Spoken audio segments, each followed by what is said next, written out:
सभी का स्वागत है। जैसा कि हम कॉमिक बुक्स में देखते आए हैं कि जब भी राइटर्स को अपने यूनिवर्स को एक रिबूट देना होता है तो वो एक बड़े से इवेंट को करवाते हैं और उसके जरिए पूरे के पूरे यूनिवर्स को रिबूट कर देते हैं। और मार्वल का सीक्रेट वॉर्स भी ठीक उसी तरह का एक इवेंट था जिसके खत्म हो जाने पर मार्वल यूनिवर्स को एक सॉफ्ट रिबूट मिला था। और शायद सीक्रेट वॉर्स मार्वल कॉमिक्स के सबसे अच्छे इवेंट्स में से एक है।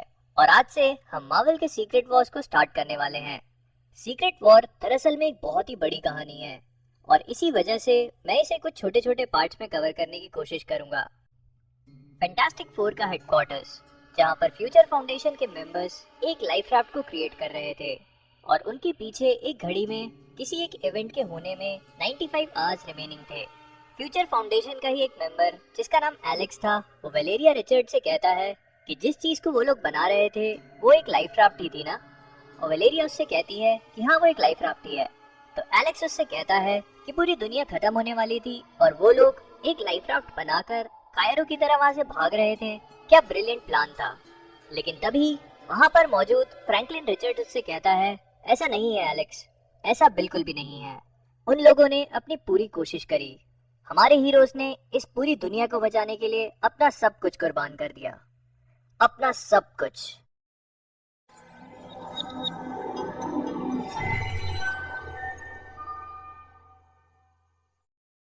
हमारी कहानी की शुरुआत वकांडा के जंगलों से होती है, जहां पर ब्लैक पैंथर अपने कुछ स्टूडेंट्स को वकांडन टेक्नोलॉजी के बारे में कुछ खास बातें बता रहा था कि तभी अचानक वहां पर एक राइनो आ जाता है। ब्लैक पैंथर और उसके स्टूडेंट्स जैसे तैसे उस राइनो को डॉज कर लेते हैं, लेकिन ब्लैक पैंथर देखता है कि जहां से वो राइनो आया था वो जगह दरअसल में एक पोर्टल सी थी और उसके पास जाने पर ब्लैक पैंथर को फील होता है कि उस पोर्टल के दूसरी तरफ जरूर कुछ ना कुछ होगा। लेकिन उस पोर्टल के दूसरी तरफ पहुंचने पर उसकी आंखें फटी की फटी रह जाती हैं, क्योंकि वो देखता है कि उसके आसपास का सब कुछ पूरी तरह से रेड हो चुका था। लेकिन सबसे हैरान कर देने वाली चीज उसकी आंखों के ठीक सामने थी, एक दूसरी अर्थ जो इस अर्थ की तरफ तेजी से बढ़ रही थी।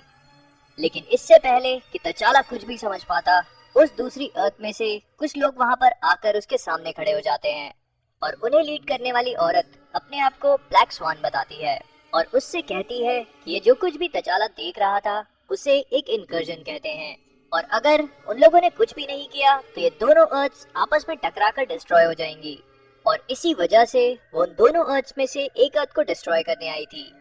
लेकिन ब्लैक पैंथर उससे कहता है कि उसके रहते वो कभी भी उस अर्थ को डिस्ट्रॉय नहीं कर सकती थी। और ये बात सुनते ही ब्लैक स्वान के लोग उन पर फायर करने लगते हैं। तचाला जैसे तैसे अपने साथियों को वहां से बचा के निकालता है और वापस आकर वो ब्लैक स्वान और उसके लोगों पर अटैक करने लगता है। वो एक के बाद एक ब्लैक स्वान और उसके साथियों को खत्म करने लगता है।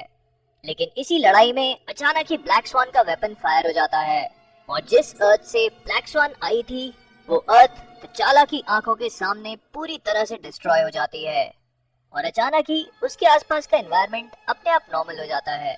लेकिन ये सब कुछ देखने के बाद ब्लैक पैंथर समझ जाता है कि उनकी परेशानी अभी खत्म नहीं हुई थी और इसीलिए वो अपने साथी इल्यूमिनाटीज को वहां पर बुला लेता है। इल्यूमिनाटी दरअसल में सुपर हीरोज का एक ग्रुप था जिसमें Reed Richards, Black Bolt, Captain America, Black Panther, Tony Stark, Doctor Strange और नेमोर थे। और उन्हें वकांडा बुलाने के बाद तचाला ने जो भी देखा था वो उन्हें सब कुछ बता देता है और उसकी बात सुनने के बाद मिस्टर फैंटास्टिक ब्लैक स्वान से मिलने जाता है जिसे तचाला ने वकांडा में ही कैद करके रखा था। रीड वहां पहुंचने के बाद उससे पूछता है कि आखिरकार ये जो कुछ भी हुआ वो था क्या और ब्लैक स्वान उसे बताती है कि ये सब कुछ दरअसल में एक इनकर्जन था जो कि एक बहुत बड़े प्लान का एक बहुत ही छोटा सा हिस्सा था। वो उसे बताती है कि इस पूरे मल्टीवर्स में कई सारे यूनिवर्सेस हैं और हर एक यूनिवर्स में एक अर्थ है और ये सारी की सारी अर्थ्स एक दूसरे के साथ बैलेंस मेंटेन करके रखती हैं। लेकिन कुछ ही समय पहले इन सारी अर्थ्स में से एक अर्थ अचानक ही अपने आप डिस्ट्रॉय हो गई थी और इसी वजह से इस पूरे मल्टीवर्स में मौजूद सारी की सारी अर्थ्स का बैलेंस डिस्टर्ब हो गया था, जिस कारण से सारी की सारी अर्थ्स एक दूसरे के पास आकर एक दूसरे से टकरा रही थी और इस चीज को वो लोग इनकर्जन कहते थे। ब्लैक स्वान उसे बताती है कि भले ही उन्होंने एक अर्थ को डिस्ट्रॉय कर दिया हो, लेकिन अब से कुछ ही समय बाद एक और इनकर्जन होगा और इस तरह जब तक उनकी अर्थ डिस्ट्रॉय नहीं हो जाती तब तक उन्हें इनकर्जन्स को फेस करना होगा। और ये सारी कहानी रीड अपने साथी इल्यूमिनाटीज को सुना देता है, जिसे सुनने के बाद टोनी स्टार्क और डॉक्टर स्ट्रेंज मिलकर इस पूरे फिनोमेना को रोकने के लिए अपने प्लान बनाने लगते हैं। रीड उन्हें ये भी बताता है कि जिस वेपन को ब्लैक स्वान अपने साथ लाई थी उसे उसने एनालाइज कर लिया है, और अगर वो उस वेपन को रेप्लिकेट कर सके तो शायद वो आने वाली अर्थ को डिस्ट्रॉय कर सकते हैं। लेकिन दूसरी अर्थ को डिस्ट्रॉय करने का मतलब था कि उस पे मौजूद सारी की सारी लाइफ को डिस्ट्रॉय कर देना। और ये बात सुनते ही कैप्टन अमेरिका इस चीज को करने से साफ मना कर देता है। वो उन सबसे कहता है कि वो ये चीज कभी बर्दाश्त नहीं करेगा, तब तक नहीं जब तक उनके पास दूसरा रास्ता था। और वो अपना हाथ खोलकर उन सबको एक इन्फिनिटी स्टोन दिखाता है, और तब इल्यूमिनाटीज को याद आता है कि उन सब के पास एक एक इन्फिनिटी स्टोन था जो उन्होंने थानोस को हराने पर एक दूसरे में बांट लिए थे। और उसकी बात सुनने के बाद वो सारे के सारे लोग इस बात से अग्री करते हैं कि उन्हें इन्फिनिटी गॉन्टलेट को रीअसेंबल करना चाहिए और उसी का इस्तेमाल करते हुए उन्हें आने वाले इनकर्जन को रोकना चाहिए। और अपने प्लान को एग्जीक्यूट करने से पहले वो सारे के सारे इल्यूमिनाटी इन्फिनिटी स्टोन्स को लेने के लिए अपने अपने घर जाते हैं। और इसी समय का फायदा उठा के रीड ब्लैक स्वान के पास एक बार फिर से जाता है ताकि उससे बात करके उसे इनकर्जन्स को लेकर कुछ और क्लूज मिल सकें। लेकिन ब्लैक स्वान उसे बताती है कि वो जानती है कि वो लोग इन्फिनिटी गॉन्टलेट को असेंबल कर रहे हैं, लेकिन आखिर कब तक वो होने वाले इनकर्जन्स को रोक पाएंगे।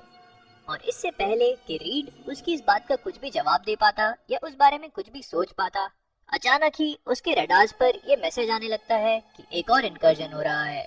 और वो सारे के सारे इल्यूमिनाटी मिलकर उस इनकर्जन की लोकेशन पर पहुंच जाते हैं, जहां पहुंचने के बाद उनकी नजर एक बार फिर से उसी सीन पर पड़ती है जिसे कुछ देर पहले तचाला ने अपनी आंखों से देखा था। और वो सारे के सारे सुपर हीरोज अपने अपने इन्फिनिटी स्टोन्स को बाहर निकालते हैं और इन सब को जोड़कर वो एक बार फिर से इन्फिनिटी गॉन्टलेट बनाते हैं और डिसाइड करते हैं कि उसे पहनने वाला कैप्टन अमेरिका होगा।